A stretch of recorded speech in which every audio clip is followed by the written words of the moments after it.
Number 1. The first step for inspecting a used vehicle is to get an accident history report. You can use Carfax, Edmunds, Kelley Blue Book, or any other car listing website to look up a specific vehicle and research its damage history. Most websites will also provide you with a list of previous owners. If you see a listing with a laundry list of accidents and owners, steer clear of that vehicle. It's okay if the car suffered a minor accident, but you should prioritize looking for used cars with clean records. Number 2. Read the window sticker. This tip is essential if you're buying a used car from a dealership. When you first see the used car in person, find the window sticker and write down the information. The Federal Trade Commission requires dealerships to post a buyer's guide sticker on every used vehicle. The buyer's guide tells you whether the car is being sold as is or if it has a warranty. The dealer must change the sticker's writing if they want to change the vehicle's coverage. An as-is sale can be a huge risk for both parties if the car is in bad shape, so it's better to look for used cars with warranties. Number 3. Start the inspection by observing the body's condition. Make sure all the door handles work properly, including the hood, trunk, and gas cap. Next, go through a checklist for each of the following parts. Windows, look for cracks and missing chunks in all of the windows, and pay especially close attention to the windshield. A windshield crack will get worse over time if you neglect it. Tires, make sure the tread and air pressure are even across all 4 tires.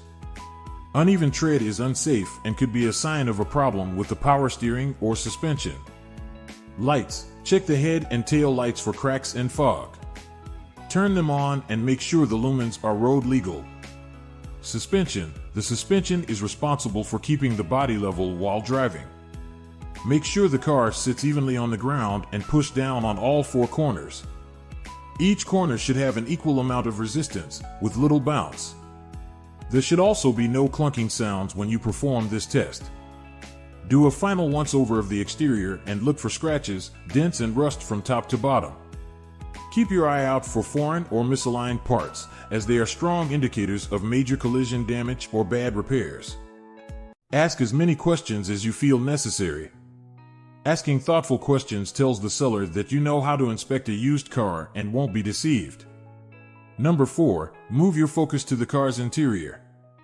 The interior has many areas you need to address, but don't be afraid to take your time with each one. Seats. The upholstery of the seats should have no holes. A little bit of wear is fine, but don't settle for a set of worn-down seats. Test the adjustment and heating features too. The rubber grips on the pedals should also be in good condition. This detail plays a big role in driver safety, so don't overlook it. Control panel. Turn the ignition switch without starting the engine. All the lights and features on the control panel should light up. Once you confirm that the control panel works, turn on the car and play around with buttons and switches. If something doesn't work, bring it to the seller's attention. Check the interior roof for stains and sags.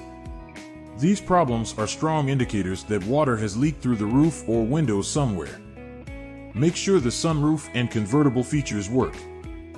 Water can also leak into the trunk. Check the inner carpet for wet spots or stains. A spare tire should be in the trunk as well. If you notice a peculiar smell as you inspect the interior, ask the seller what the source might be. Perhaps the previous owner was a heavy smoker or there's mold growing in a hidden area.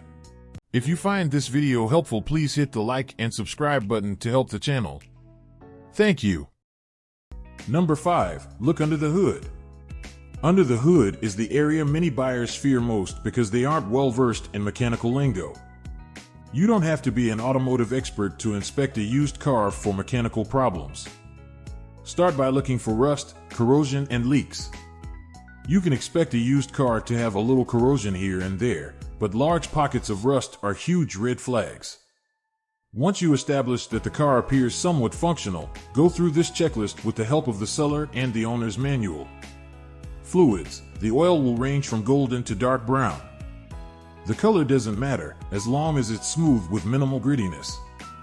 The transmission fluid should be pink and smooth as well. Make sure the power steering and brake fluids fall within the safe zone, which you will find in the owner's manual. Battery. Most batteries on post-2010 vehicles have built-in charge indicators with a green-yellow-black color scheme. Still, you should also take off the filler caps and check the fluid levels just in case. Radiator. The coolant in the radiator should be green or orange, depending on which brand the previous owner used. The outside of the container should also be stain-free. Hoses and belts. The hoses under the hood should be smooth, yet firm. The drive belts should also be smooth and straight, with no frays. Number 6. Remember the undercarriage. Finally, you need to check the parts under the vehicle. Start by making sure there are no leaks. Water is okay because it likely got condensed from the AC unit, but any oily or greasy fluid is a bad sign.